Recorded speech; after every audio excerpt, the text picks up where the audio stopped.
Sejam todos muito bem-vindos a mais um Condomínio em Pauta. O assunto de hoje é: quais são as atribuições do subsíndico? Os nossos convidados de hoje são Gabriel Carpati, mais de 40 anos com experiência de administração condominial. Seja muito bem-vindo ao programa novamente. Obrigado, Ricardo.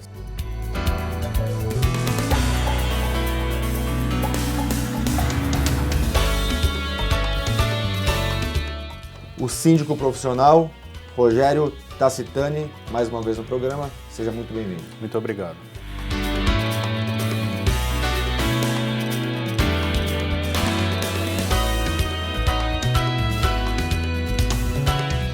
Gabriel, primeiro falar de lei. O Código Civil não prevê a figura do subsíndico, correto? A partir da promulgação do novo Código Civil, que entrou em vigor em 2003, não existe mais a previsão da necessidade de um subsíndico no condomínio. Mas isso não quer dizer que não possa ter. Não é previsto no Código Civil, mas não existe a proibição, mesmo porque as convenções de condomínio geralmente são anteriores ao Código Civil, desses prédios antigos. E existia a previsão. Então, é costume manter essa previsão na convenção, e a convenção tem essa prerrogativa de poder determinar a existência de um subsíndico. Então, o que vai determinar se naquele condomínio terá ou não um subsíndico será a convenção do condomínio. Exatamente. Rogério, você tem alguns condomínios que você faz a sindicância. A maioria tem, a maioria não tem. Como que é no seu dia a dia isso? Mais ou menos na linha do que o senhor Gabriel falou, os condomínios novos já passam a não ter mais a previsão do subsíndico na convenção. Então eu tenho, vamos dizer, metade dos condomínios que eu atuo já não tem mais a figura do subsíndico. Tá. Então, a gente tem aqui um cenário de que alguns têm e alguns não têm.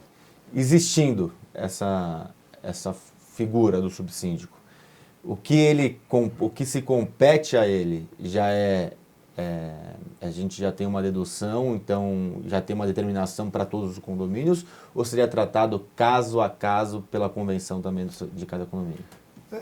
Na verdade, é caso a caso, mas via de regra eles seguem a mesma cartilha. Qual o papel do subsíndico? Substituir temporariamente as ausências do síndico. Então, quando o síndico está viajando, ou existe alguma ausência, ele passa a responsabilidade da gestão, porque na verdade não se passa a responsabilidade, mas acho que o papel mais importante que aparece do subsíndico é quando o síndico, por algum motivo, permanentemente ou fica doente ou vem a falecer.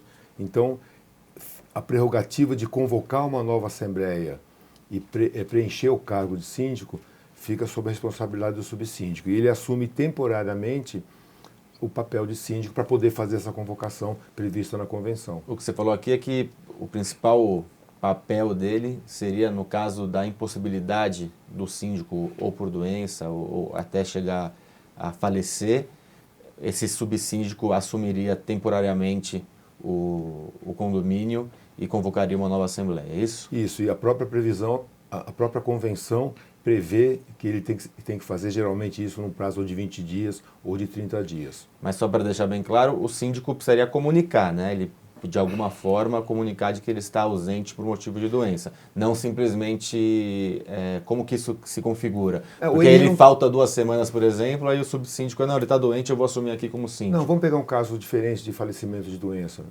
O síndico renunciou. Então o síndico renunciou, mas ele não convocou uma assembleia. Ele formalizou a renúncia. A quem cabe a atribuição de convocar uma assembleia?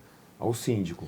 Mas aumentando a polêmica, no caso de doença, por exemplo, o síndico teria que comunicar, dizer que está impossibilitado de fazer a gestão, porque simplesmente a suposição de que ele está afastado por um motivo de doença não seria o motivo oficial de esse subsíndico assumir a gestão daquele, ou convocar uma assembleia, correto? Não, o síndico teria que formalizar isso, né? Isso. O fato de ele estar doente não necessariamente o impossibilita de exercer o cargo.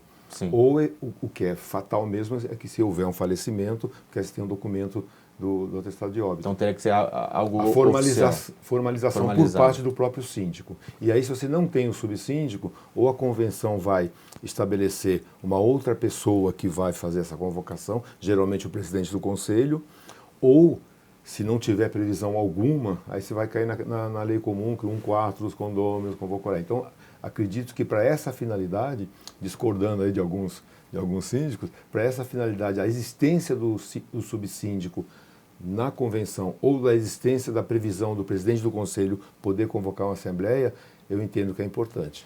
Rogério, nos seus condomínios que existem essa figura do subsíndico, na prática, ele tem uma atuação? Como que funciona normalmente? Ricardo, nós como síndicos profissionais, a gente tenta integrar a equipe e todo mundo ter uma função e participar das decisões. Como a função do subsíndico é muito restrita, né, só na ausência do síndico e hoje com a facilidade de comunicação, celular, e-mail e tal, é muito difícil o síndico se ausentar e ficar incomunicável. Então, a figura do subsíndico é mais ou menos o que o seu Gabriel falou, numa doença que impossibilite ele de exercer a função, um falecimento. Então a gente integra o subsíndico no conselho como se ele fosse um conselheiro e cria uma equipe de trabalho. A gente vai por essa linha para não deixar uma pessoa tecnicamente sem função até que o síndico seja impossibilitado, vamos dizer assim. Então, o que acontece no dia a dia é que esse subsíndico vira mais um do conselho, né? Não mais um, mas mais um integrante desse conselho, e ele vira, então se são 3 conselheiros e um subsíndico, praticamente 4 conselheiros na prática. Na prática é isso que acontece, pelo menos na nossa administração da Conecta, né? Agora não sei como outros síndicos trabalham com. Gabriel, eu tenho 2 perguntas que eu queria que você respondesse. Primeiro, se é possível que o subsíndico também seja remunerado? Essa é a primeira pergunta. E a segunda é casos extraordinários, que prevêem que o subsíndico tenha alguma atribuição diferente do que o que a gente tratou até agora. Mas você vai responder para a gente no segundo bloco. Eu vou chamar um quadro que é Síndico de Sucesso, olho na tela.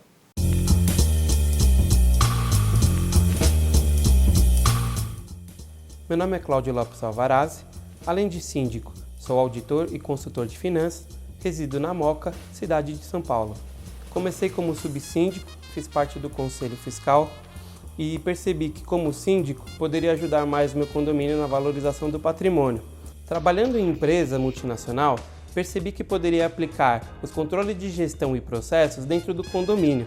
Nos primeiros 2 anos fizemos esse trabalho e hoje podemos observar o grande sucesso no condomínio referente a toda a parte de segurança, processos e credibilidade perante os condôminos.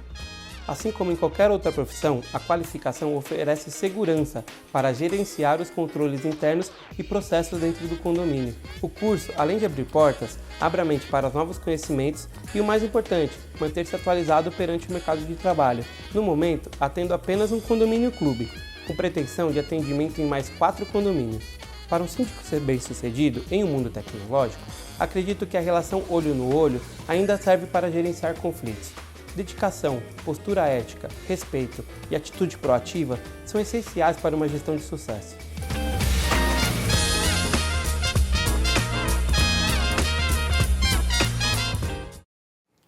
Estamos de volta. Já deixei 2 perguntas no ar para vocês. E você que está em casa terá essas respostas e muito mais na sexta-feira. Até lá.